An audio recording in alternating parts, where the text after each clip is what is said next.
Hello दोस्तों, welcome to English library. आज की वीडियो में हम द क्रिटिकल पाथ मेथड जिसे सीपीएम और डब्ल्यूबीएस जिसे वर्क ब्रेकडाउन स्ट्रक्चर कहते हैं, ठीक है। पिछले वीडियो में मैंने प्रोजेक्ट ऑडिट के बारे में बताया था और ये इसकी नेक्स्ट लेक्चर है। ये झारखंड पॉलिटेक्निक में आपको बहुत ही फ़ायदा मिलेगी इससे। तो बिना देरी किए हुए चलिए शुरू करते हैं। सॉरी, आज मेरी थोड़ी तबीयत ख़राब है और थोड़ा एडजस्ट करना पड़ेगा आपको, बट इस खराब आवाज़ के साथ अच्छी वीडियो की शुरुआत करते हैं। तो सबसे पहले समझते क्रिटिकल पाथ मेथड। इससे पहले मैं आपको समझाना चाहता हूँ क्रिटिकल है होता क्या है। ये क्रिटिकल जो टर्म है यहाँ पे, इसे समझेंगे क्या है। किसी वर्क को जब हम लोग करते हैं, स्टार्ट करते हैं, उसे प्लान बनाते हैं करने के लिए, उसके मेथड्स को देखते हैं, उस वर्क को एक्टिवेट करने के लिए, और उनके positive negative evaluation, objectivity, depth point, outer point, इन सारे चीज़ों को जब हम किसी से रिलेट करके सोच पाते हैं, सोचने की जो क्षमता होती है, जो ताकत होती है, वो बिल्डअप होती है। और जब हम लोग इस चीज़ों को कर पाते हैं बिल्डअप करने में, उसे क्रिटिकल थिंकिंग कहते हैं, ठीक है। क्रिटिकल पाथ मेथड क्या होता है? जब एक वर्क को हम लोग स्टार्ट करते हैं करने के लिए, तो करने के दौरान क्या क्या पर्सपेक्टिव को हम ध्यान रखते हैं और अपने इंटेलेक्चुअल पावर को कैसे यूज करते हैं, उसे हम क्रिटिकल पाथ मेथड कहते हैं। जो हमने एक काम को स्टार्ट करा वो क्रिटिकली कितना करेक्ट है ना, किस टाइम में हम लोग कर रहे हैं, इसकी ज़रूरत है या नहीं, ये दूसरे के लायक है या नहीं, इन सारे चीज़ को जब हम लोग देखते हैं, समझते हैं, उसे क्रिटिकल पाथ मेथड कहते हैं। क्रिटिकल समझ में आ रहा है कि दिमाग का वह चेतन भाग, वह आउटर लेवल, जिससे हम चीज़ों को बेहतर तरीके से कर सकते हैं, सोच सकते हैं। तो ये वर्ड कहीं भी हो सकता है। इसी तरह इस प्रोजेक्ट में भी यूज हो सकता है, जो प्रोजेक्ट पे हम काम करना चाह रहे हैं। इसी बेसिस पे इस टर्म को इंजेंडर किया गया critical path method. I hope इतना तक आपको क्लियर होगी। इसे बनाने वाले कौन थे? लेट 1950s में मॉर्गन आर वॉलकर और जेम्स ई कैली, इन दोनों ने मिलकर इस मेथड की टेक्निक को यूज़ किया और एक प्रोजेक्ट को कैसे बेहतर तरीके से किया जाए इसे समझाया और बताया, ठीक है। अब मैं आपको बताता हूँ ये क्रिटिकल पाथ मेथड जो है ये और क्या सेंस देता है। जब एक किसी चीज़ को करते हैं हम, वो एक प्रोजेक्ट हो गया। प्रोजेक्ट एक अम्ब्रेला टर्म होता है दोस्तों, ठीक है। प्रोजेक्ट एक अम्ब्रेला टर्म होता है, मतलब इसके अंदर बहुत सारे पार्ट होते हैं, इसके अंदर बहुत सारे पार्ट होते हैं। जिन पार्टों को हम लोग अपने अकॉर्डिंग और अपने सिलेबस के हिसाब से पढ़ते हैं। जैसे अभी हमें क्रिटिकल पाथ मेथड पढ़ना है, उसके बाद WBS, और आगे पढ़ोगे जब बीटेक करने जाओगे उस पर और आगे आपको हायर लेवल की पढ़नी पड़ेगी, ठीक है, जिसमें TCS आएगा, आपका TSP आएगा, ऐसे बहुत सारे टर्म्स आते हैं, बट वो अभी आपको जानने की ज़रूरत है नहीं। तो जो एक प्रोजेक्ट होता है, यानी कि एक जो काम होता है, मैंने ये काम को स्टार्ट करा, ये एक अम्ब्रेला टर्म है। यानी कि सपोज ये एक घर का छत है। मैं ये एग्जांपल देता हूँ क्योंकि समझने में आसानी होती है। ये एक छत, इस छत में बहुत सारे रूम बने होंगे। ऑब्वियस है, इस घर पे बहुत सारे रूम बने होंगे, बलकोनी होगी, बरांडा होगा, वॉटेवर। लेकिन ये है किसके अंदर? ये है तो इस छत के अंदर, यानी कि इस प्रोजेक्ट के अंदर। तो सोचिए इस प्रोजेक्ट के अंदर कितने काम हैं, इस छत के अंदर कितने रूम हैं, कितने फ़ोटोज़ होंगी, कितने एक्टिविटीज़ होंगी, कितने टीवी होंगे, है ना, बहुत वर्क है। इसी तरह जब प्रोजेक्ट को पार्ट को हम पढ़ते हैं तो बहुत सारे टर्म निकलते हैं, उसमें से एक है क्रिटिकल पाथ मेथड। ये स्टार्टिंग पार्ट कहा जाता है। इसे क्यों कहा जाता है? क्योंकि जब हम लोग किसी काम को स्टार्ट करते हैं तो क्रिटिकली पहले तो सोचना पड़ेगा, सोचने की कोशिश करनी पड़ेगी कि कैसे। पहले क्वेश्चन अराइज होता है कैसे, how, when, time, where, place, methods, है ना, ऑब्जेक्टिविटी, इन सारी चीज़ को सोचेंगे। अब सोचेंगे कैसे? जब तक आपका क्रिटिकल पाथ मेथड क्लियर ना हो माइंड पे। इसलिए इसे इंजेंटर किया गया, ठीक है। आई होप इंट्रोडक्शन आप सभी को क्लियर होगी। चलिए अब इसके टर्म्स को समझते हैं। CPM is a project management technique used to create accurate project schedules and was developed in 1950s by Walker and Kelly। ठीक है, वॉल्कर एंड केली, ये टर्म्स याद रखना। Some of the main critical path method, main क्या हो सकता है, आइडेंटिफाई ऑल द टास्क, सभी टास्क को पहचानना, that must be done to complete the project, जिससे प्रोजेक्ट के दौरान कंप्लीट करना हो। Determine the task that must be done in time, जो मैंने आपको हिंदी में समझाया है ना, टाइम में होना है। The task that can be delayed if needed, अगर प्रोजेक्ट सही ना चल रहा हो, अगर टास्क सही ढंग से ना चल रहा हो तो उसे डिले भी किया जाना चाहिए, करना भी चाहिए, ताकि उसे मैं बेहतर तरीके से कर पाऊँ। ये अब कब कर पाओगे, जब आपकी क्रिटिकल पाथ मेथड क्लियर होगी, क्रिटिकल सोच, क्रिटिकल थिंकिंग आपकी क्लियर होगी। अदरवाइज आप उस रटंतु विद्या की तरह जो बच्चे होते हैं जो पढ़ लेते हैं, जो प्रोजेक्ट के नाम पे बस पेपर कॉपी लेके उसे राइट डाउन कर लेते हैं, वो क्रिटिकल नहीं हुआ है ना, वो रोट लर्निंग उसे कहते हैं, यानी कि रटंतु विद्या। तो क्रिटिकल आपका क्रिटिकल स्किल को डेवलप्ड करता है, माइंड को एक्टिव करता है। ठीक है, the project schedule float to complete the project, ये रिजिड नहीं होना चाहिए। जो फ्लोट लिखा है इसका मतलब नहीं कि बहना, मतलब बहना इन द सेंस कि वो पारदर्शी टाइप से एक जगह से दूसरे जगह फ्लोट कर सके, ताकि काम को अच्छे ढंग से किया जा सके। Okay, the method has many benefits, इसके बेनिफिट्स को देखते। इम्प्रूव टीम कम्युनिकेशन, यहाँ पे पॉइंट छूट गया, कोई नहीं। इम्प्रूव्ड टीम कम्युनिकेशन, ये इसमें इंक्रीज़ करता है, इसे बेनिफिट्स होता है, क्योंकि क्रिटिकली आप सोचोगे तो कम्युनिकेशन से कम्युनिकेट करोगे दूसरे से, अपने टीम मेंबर से, जिसने ग्रुप जो ग्रुप लीडर है, ग्रुप के जो टीम मेंबर्स हैं, इन सब से बातचीत करोगे, है ना। Task prioritization, creation of accurate schedule बनाना। ठीक है, देखिए यहाँ पे एक्यूरेट शेड्यूल है, इसे कंफ्यूज नहीं करना, एक्यूरेट शेड्यूल और शेड्यूल फ्लोट। तो किसी ऐसा हो सकता है कि जब एक्यूरेट हो तो ये देने योग्य कैसे हो, फ्लोटिंग कैसे हो, इसे समझते हैं। एक्यूरेट यानी कि सटीक, है ना, सटीक, सही। अब जब वो सही है तभी तो आगे बढ़ सकता है, तभी तो फ्लोट कर सकता है दूसरे प्रोजेक्ट के लिए। अगर वो सही ना हो, एक्यूरेट ना हो, तो फ्लोट कैसे करेगी, वो कहीं ना कहीं जाके प्रोजेक्ट आपका एंड के कगार पे हो जाएगी, वो बंद हो सकती है। ठीक है, mapping out the project plan, जो प्रोजेक्ट है आपका उसे मैपिंग करना, मतलब उसे पहले मैप तैयार करना उसका, कि कैसे किस हिसाब से आप उस एक्टिविटी को करोगे। ओके, आई होप CPM आपको समझ में आ गई कि एक क्रिटिकल पाथ है किसी वर्क को करने के लिए, इसीलिए इसका नाम पड़ा क्रिटिकल पाथ मेथड। ओके, अब दूसरे पे चलते हैं हम लोग। WBS, इसे कहते हैं वर्क ब्रेक डाउन स्ट्रक्चर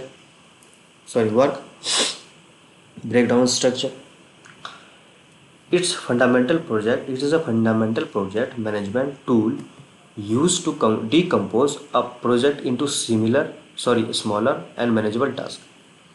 ठीक है, फिर से, It is a fundamental project management tool used to decompose a project into a smaller manageable task। ये इंग्लिश ने क्या बोला मैं आपको समझाता हूँ, इतना इंग्लिश समझना नहीं है, दिमाग ख़राब कर देता है कि नहीं। देखिए, CPM पर प्रोजेक्ट तो समझ गए आप, एक छत है। अब उसके नीचे आ गया CPM, मान लो आप, ठीक है, क्रिटिकली आप चीज़ों को देख रहे हैं। अब जब हम CPM पे आते हैं, मतलब क्रिटिकली हमने सोचना स्टार्ट करा, तो जैसे ही स्टार्ट करेंगे तो अपने काम को छोटे छोटे टुकड़ों में अगर बांटेंगे तो ज़्यादा बेटर होगा, या एक ही साथ काम को करने में ज़्यादा बेटर होगा। अगर हम एक ही साथ करते हैं तो हमें मैनेजमेंट ज़्यादा लगेगा, वर्क प्लेस ज़्यादा लगेगा, बजट ज़्यादा बढ़ाना पड़ेगा, टाइम को देखना पड़ेगा कि इतने बड़े काम को कितने समय में किया जा सकता है। वहीं in spite of when we divide in a WBS, जब हम इसे वर्क ब्रेक डाउन स्ट्रक्चर में बांट देते हैं, तो छोटे छोटे टुकड़ों में जब हम काम को करने की स्टार्ट कर देते हैं, एक्टिविटी को स्टार्ट करते हैं, तो ये एक लिटिल गोल हो जाती है। और ये लिटिल गोल जब कंप्लीट हो जाती है तो इससे मर्ज करके आप अपना प्रोजेक्ट तैयार कर सकते हो। यही ये कहा गया है कि ये एक वर्क ब्रेकडाउन। जैसे ब्रेकडाउन मतलब क्या होता है, कभी आप प्लांट जाओगे, ब्रेकडाउन यानी कि इस चीज़ को ख़राब हो जाना। लेकिन ये बता रहा है कि वर्क ब्रेकडाउन स्ट्रक्चर, ये आपको ये बता रहा है कि आप इस स्ट्रक्चर से चीज़ों को बेहतर कैसे करोगे, एक काम को बेहतर कैसे कर सकते हो। ओके, तो सपोज एक काम है, जैसे एक और एग्जांपल देता हूँ ताकि कन्फ्यूजन ना हो। जैसे ये एक वर्ड है स्कोप, SCOP। इस स्कोप को हमको समझना है कि ये कैसे हुआ, नहीं हुआ, कैसे बना। तो हम इसके स्ट्रक्चर को ब्रेक करेंगे। कैसे ब्रेक करेंगे, पहले अपन S को अलग करेंगे, COPE सबको अलग करके एक इंडिविजुअल लिखेंगे, इंडिविजुअली लिखेंगे इसको, फिर इसको मिलाएंगे तो पता चला कि स्कोप बना। इसको हम लोग पढ़ने के लिए क्या किए, पहले A से Z तक हमने बचपन में सीखा, है ना। फिर वर्ड बनाना सीखा 2 सेंटेंस का, जैसे हम लोग हिंदी में होता ना, मल मल कल कल चल चल। तो ये क्या है, एक स्ट्रक्चर को, एक अल्फ़ाबेट को पकड़े, दूसरे से मिलाया हम लोगों ने, उसे एक वर्ड बनाया, फिर बड़ा वर्ड बनाया। तो देखो ब्रेकडाउन स्ट्रक्चर तो यहाँ भी है, बस हमें देखने का वो नज़रिया चाहिए। इसी तरह ये स्कोप भी बना, सब लेटर को मिला के बना दिए, अब उसे हमको ब्रेक डाउन करना है। तो जब ब्रेक डाउन करेंगे तो चीज़ों को अलग पार्ट में बांटेंगे, इसीलिए इसे ट्री मेथड कहा जाता है। क्या कहा जाता है, ट्री मेथड। ट्री मेथड क्या है ये भी समझ लो। ये मान लो ट्री है, ऐसे दिख नहीं रहा बट मान लो है। यहाँ मेरा CPM है, क्रिटिकल पाथवे, है ना, जो प्रोजेक्ट के नीचे आता है, क्योंकि स्टार्टिंग कर रहे हैं हम CPM से। अब ये CPM से हम काम करना स्टार्ट करें। अब क्रिटिकली जब तक दिमाग एक्टिव ना हो पाएगा तो आप ब्रेक डाउन कर ही नहीं पाओगे। तो चलिए मेरा अभी एक्टिव है, मैंने स्टार्ट कर दिया ब्रेक डाउन को करना। तो जैसे करोगे तो स्टार्ट होगी, तो कई स्ट्रक्चर में बांटेंगे, ये कई स्ट्रक्चर में बांटेंगे। स्ट्रक्चर में सब स्ट्रक्चर, सब टास्क, मतलब कि छोटे छोटे पार्ट में, जितना छोटा पार्ट टू पार्ट बढ़ पाए, ताकि एक्टिविटी को करने में परेशानी ना हो। ओके, आई होप इतना तक इंट्रोडक्शन समझ में आया होगा। तो दोस्त सब्सक्राइब कर दो, क्योंकि एक वीडियो बनाने में यार बहुत मेहनत लगती है, कंटेंट तैयार करने में, ताकि अच्छा बन पाए, है ना। आप अगर अप्रिशिएट करोगे तो हमें मोटिवेशन मिलती है, सब्जेक्ट सब लाइक करते हो तो मोटिवेशन बनती है हमें कि वीडियो और बेहतर बनाना चाहिए। चलिए, तो इसके स्ट्रक्चर को बांटते हैं। तो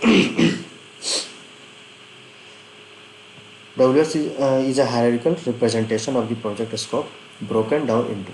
अब इसे पार्ट में बांटते हैं। मेजर टास्क, जो टास्क है, जो हमारा प्रोजेक्ट है, उसको पहले हम ध्यान देते हैं। मतलब ये हमारा टास्क है, मैंने स्टार्ट कर दिया, ठीक है, अभी मैंने स्टार्ट किया। अब इसको सब टास्क में बांटेंगे। एक होल को, सपोज ये होल है, इसको हम सब टास्क में बांटे, हाफ कर दिए सपोज पहले। उसके बाद सब टास्क, अब इसको और टास्क में बांट दिए, ठीक है। उसके बाद वर्क पैकेज, जिसे हम specific task with clear objectivity, जैसे अब 4 भागों में ये बट गया, तो क्लियर हो गया ना कि 4 पार्ट हैं।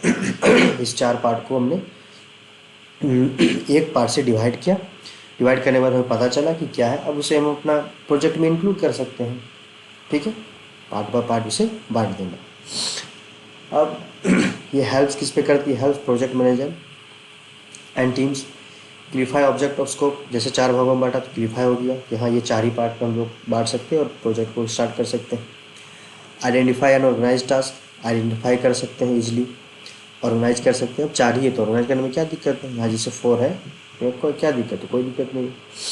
असाइन रिस्पॉन्सिबिलिटी इसमें असाइन का 4 है तो चारों का 4 टीम बनाए और तुरंत असाइन कर दिए, लोगों को दे दिए, टीम मेंबर बना दिए, मैनेजर हो गया और काम को करने लगे।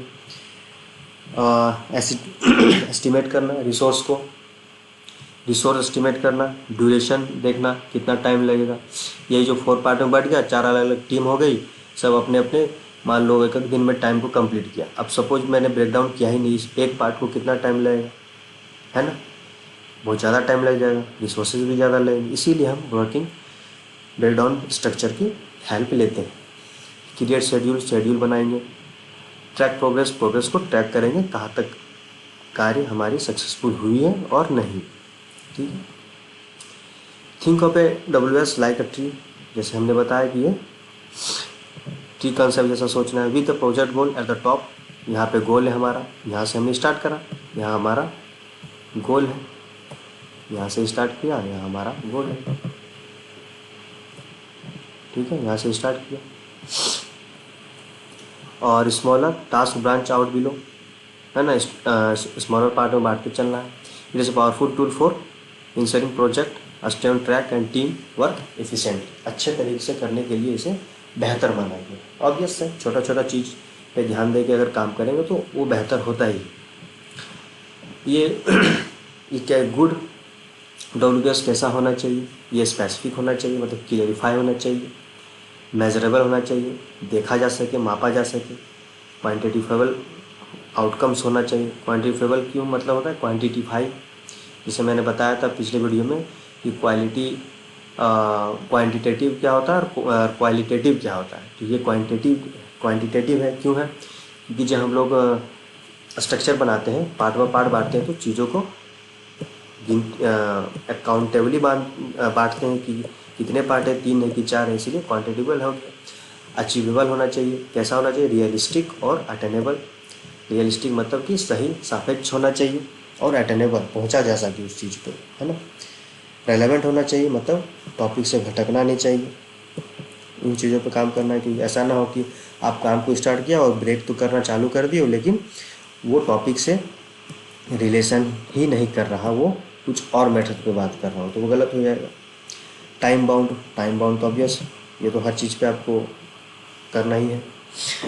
The WBS is an essential tool in project management, helping teams to systematically plan and execute project effectively।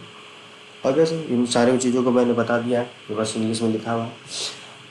ठीक है, आप चाहो तो स्क्रीनशॉट ले सकते हो उसे, या अगर आपको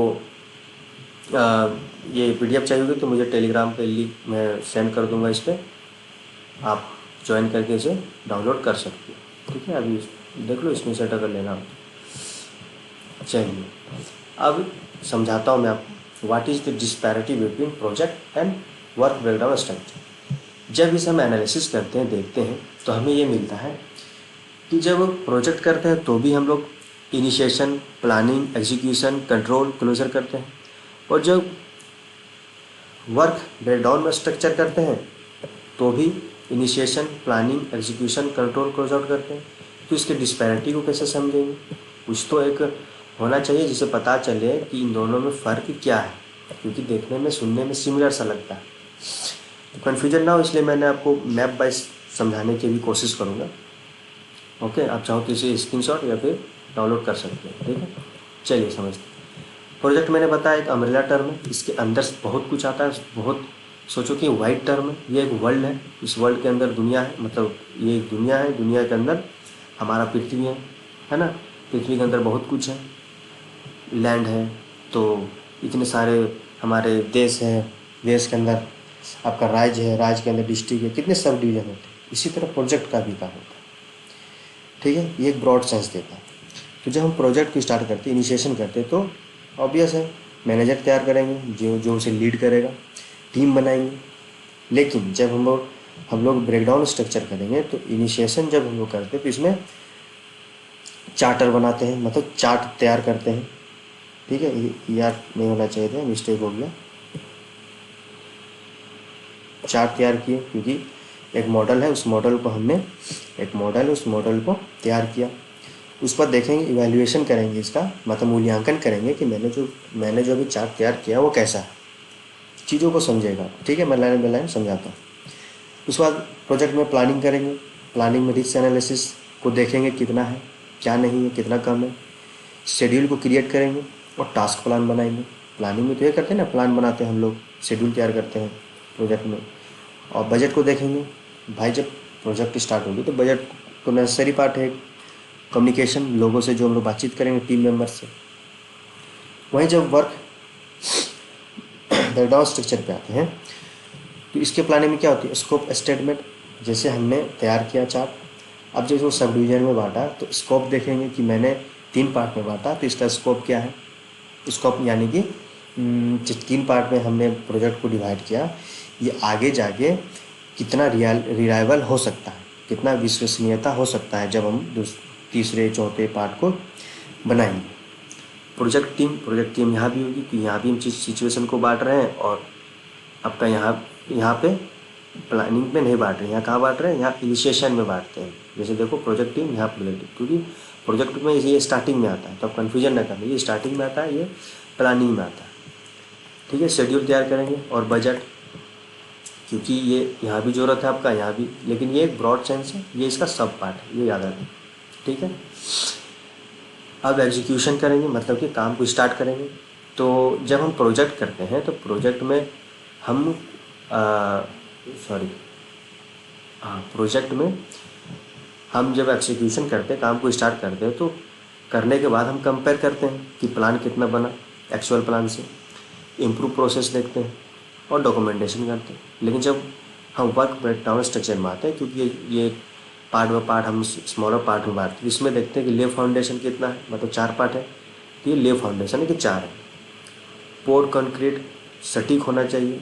इंटीरियर वर्क, जो इंटीरियर वर्क होगा वो कैसा होगा, इलेक्ट्रिकल, है ना। एक्सटर्नियर क्या, इलेक्ट्रिकल, प्लम्बिंग, ये इंटीरियर वर्क में आता है। प्लम्बिंग इन द सेंस ये नहीं कि जो घर पे बनाते हैं प्लम्बर लोग, इसका मतलब ये है कि जो उसका इंटरनल पार्ट है, इंटरनल पार्ट में क्या जो एक्टिविटीज़ है वो कैसा है। जैसे इंटरनल काम में क्या आता है, इलेक्ट्रिकल आता है। जब हम चीज़ों को ब्रेक डाउन करेंगे तो विद्युतीय तौर पे देखना ज़रूरी है, प्लम्बिंग देखना ज़रूरी है, एक्सटीरियर जो वर्क है, बाहरी काम जो है वो फिनिश हो पा रहा है, वो कितना आपके टचेबल है या नहीं है। ठीक है, आप अगर इस पॉइंट को हटा भी दोगे तो कोई दिक्कत है नहीं। ठीक है, लेकिन मैंने एक्स्ट्रा के लिए दे दिया। ओके, आई होप इतना तो आपको क्लियर होगी कि इस एग्जीक्यूशन में प्लानिंग कंपेयर करके इंप्रूव करते, डॉक्यूमेंटेशन के लिए। इसमें क्या करते हैं हम, एग्जीक्यूशन में फाउंडेशन देखते हैं कि कितना पार्ट बटा है, कंक्रीट है जो हमने बांटा वो है या नहीं है। ओके, और इंटीरियर वर्क भाग, इंटीरियर में भी भाग को डिवाइड करते हैं और एक्सटीरियर में भी, यानी कि बाहरी तौर पे भी डिवाइड करेंगे, अंदरी तौर पे। ऐसा थोड़ी कि काम को एक ही तौर पे डिवाइड करें और काम को स्टार्ट कर देंगे। उसके बाद कंट्रोल, कंट्रोल में प्रोजेक्ट में क्या आता है, परफॉर्म ट्रैकिंग, ट्रैक को परफॉर्म जो हम लोग कर रहे हैं उसको कंट्रोलेबल बनाना है, मतलब कंट्रोल करना है उसको कि कैसा हमारा परफॉर्मेंस हो रहा है। क्वालिटी मैनेज करना है, क्वालिटी मैनेज भी प्रोजेक्ट कंट्रोल के पार्ट में आता है। लेकिन यहाँ जब देखते हैं WBS में, तो ये परफॉर्मेंस मैनेजमेंट होता है। जैसे हमने देखिए यहाँ चार्टर बनाए, यहाँ स्कोप बनाए, यानी कि यहाँ पार्ट में बांट दिए, यहाँ ले फाउंडेशन किए। ले फाउंडेशन जैसे कितना पार्ट में बट गया, वो जो बुनियादी जो चीज़ है। उसके बाद उसके परफॉर्मेंस को देखेंगे, जो हमने पिछले वीडियो में बताया आपको कि 4 पार्ट में जो डिवाइड किए उसको, वर्क को, तो उसके परफॉर्मेंस को देखेंगे। कॉस्ट मैनेजमेंट, काम पैसे कितने लग रहे हैं उसमें, क्या नहीं, रिस्क मैनेजमेंट कितना है।